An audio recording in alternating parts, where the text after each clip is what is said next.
مولانا الیاس گھمن صاحب ایک ایسی حرکت کرتے ہیں، ایک ایسی گھناؤنی حرکت کرتے ہیں جس کی وجہ سے سب الٹ پلٹ جاتا ہے. یعنی مولانا صاحب کے کمپاؤنڈ میں ایک کرسچن فیملی تھی، اور بدقسمتی سے وہ کرسچن فیملی بھی پاکستانی ہونے کے ناطے اس کمپاؤنڈ میں شناسائی ہونے کے بعد مولانا صاحب سے ان کے گھر میں ان کا آنا جانا ہوا، اور یہ آنا جانا قریبی روابط میں تبدیل ہوا. مبینہ طور پر وہاں پر اس کمپاؤنڈ کے جو عینی شاہد ہیں وہ یہ کلیم کرتے ہیں مبینہ طور پر کہ مولانا صاحب کے اس کرسچن عورت کے ساتھ تعلقات استوار ہوئے، اور یہ تعلقات تقریباً 1 سال کا عرصہ جاری رہے. اور اسی اسنا میں ایک ایسا واقعہ ہوا، ہولناک واقعہ ہوا کہ پورا محلہ لرز اٹھا. مولانا الیاس گھمن صاحب نے ان کی 13 سالہ بیٹی پر ہاتھ ڈال دیا، اور یہ واقعہ مغرب کے بعد کا واقعہ ہے. ایک دن وہ بچی کہیں اپنے گھر سے نکل کے کہیں جا رہی تھی، وہ مولانا صاحب بھی جا رہے تھے کہیں، بچی کے پیچھے لپکے اور بچی کو انہوں نے مبینہ طور پر جو گواہوں کی سٹیٹمنٹ اور جو پولیس رپورٹ ہے اس کے مطابق مولانا صاحب نے اس بچی کے ساتھ ناجائز حرکتیں کی.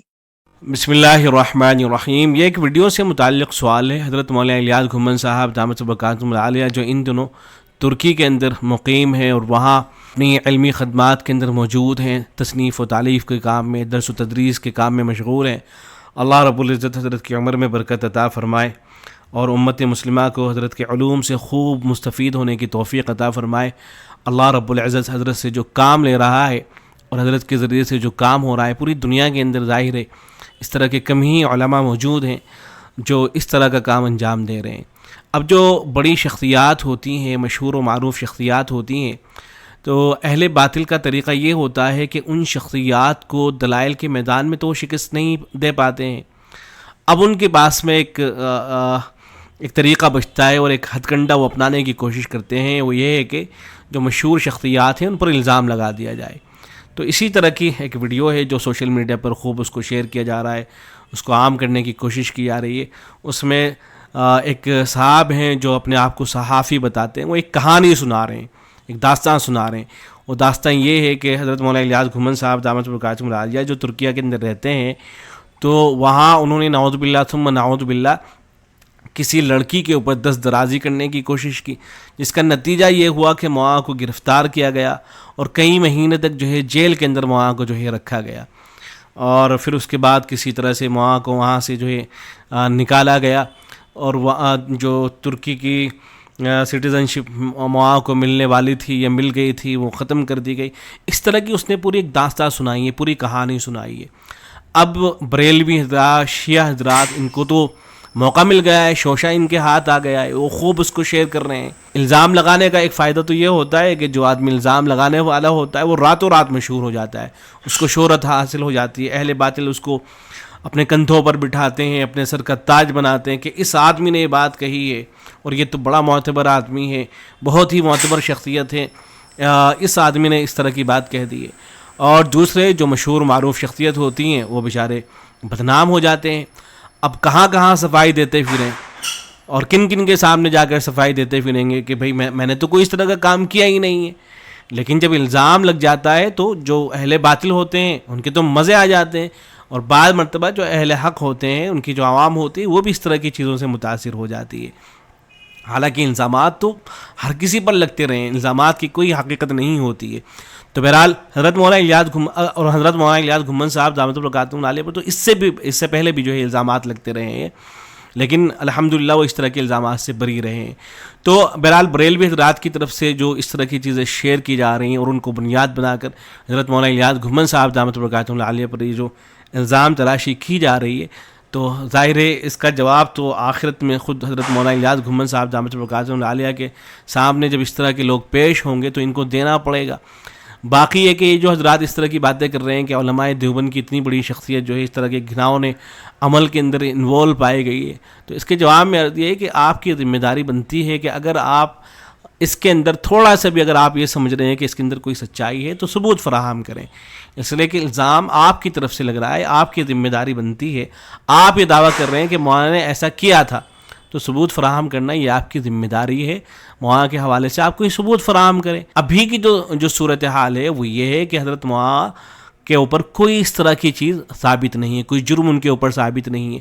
یہ جو بات کہی گئی ہے کہ اتنے دن وہ جیل کے اندر رہے اور پھر ان کو وہاں کی عدالت نے مجرم قرار دیا، یہ جو ساری باتیں کہی جا رہی ہیں کوئی ان کی بنیاد موجود نہیں ہے.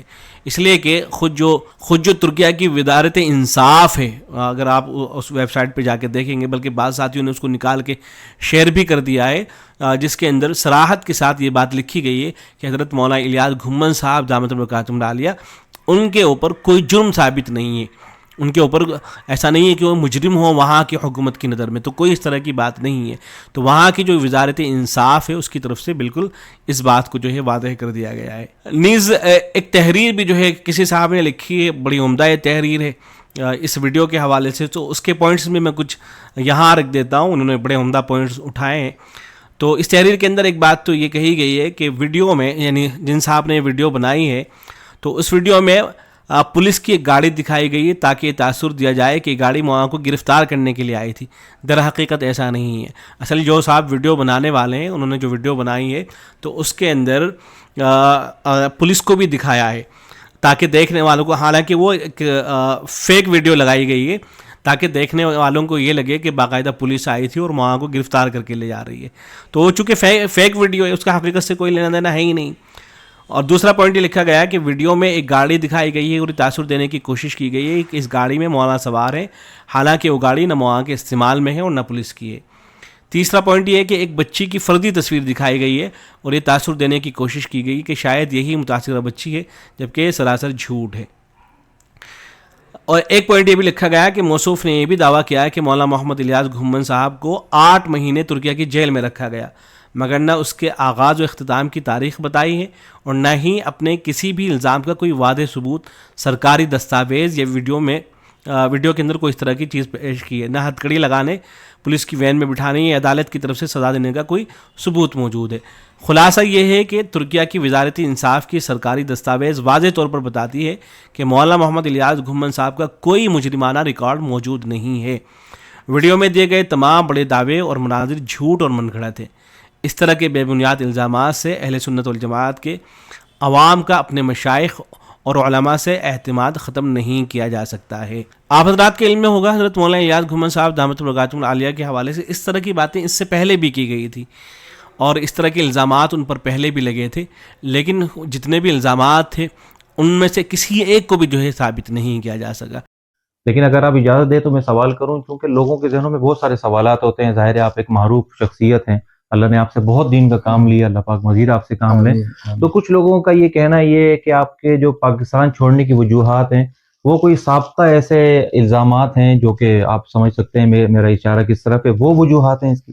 اصل میں مجھے خوشی اس بات کی ہے کہ آپ سے لوگوں نے کہا یا آپ کے اپنے دل میں آیا اور آپ نے براہ راست مجھ سے پوچھا ہے. جی عام طور پر لوگ پوچھتے نہیں ہیں، ویسے مفروضے گڑھ لیتے ہیں. جی اللہ کا بہت شکر ہے کہ میں سابقہ تمام معاملات کے اندر کلیئر ہوں، مجھ پر کوئی FIR نہیں ہے، کوئی کیس نہیں ہے، کوئی میں مطلوب نہیں ہوں.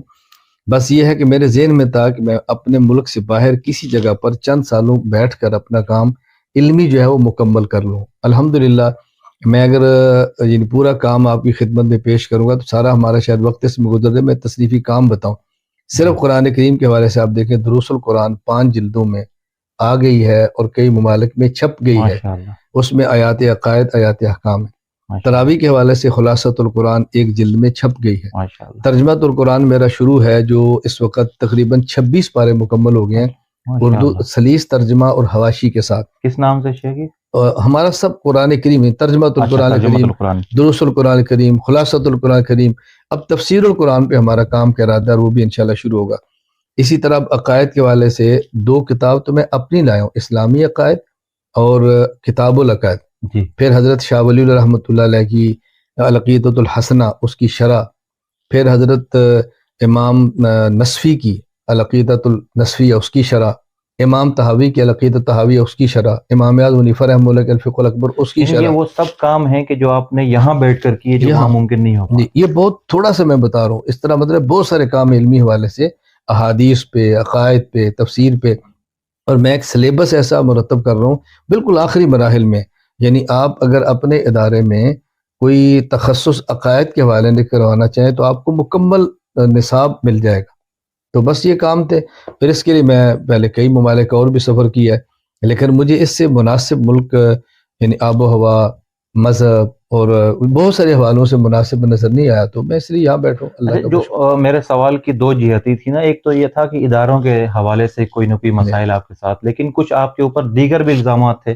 تو کچھ لوگوں کا یہ کہنا ہے کہ وہ جو دیگر الزامات تھے یعنی جو نجی نوعیت کے تھے اس طرف لوگ اشارہ کرتے ہیں اور پوچھتے ہیں کہ اس وجہ سے مولانا یہاں سے تشریف لے گئے. میرے خیال میں یہ مفروضہ ہے، مفروضے کے علاوہ کچھ بھی نہیں ہے. اس کی وجہ یہ ہے کہ جس بندے نے بھی کام کرنا ہے اس نے الزامات کی زد میں آنا ہے، خواہ نبی ہو یا غیر نبی ہو. اور صرف الزامات سے ڈر کر کسی طرف ہونا اس کی ضرورت نہیں ہے.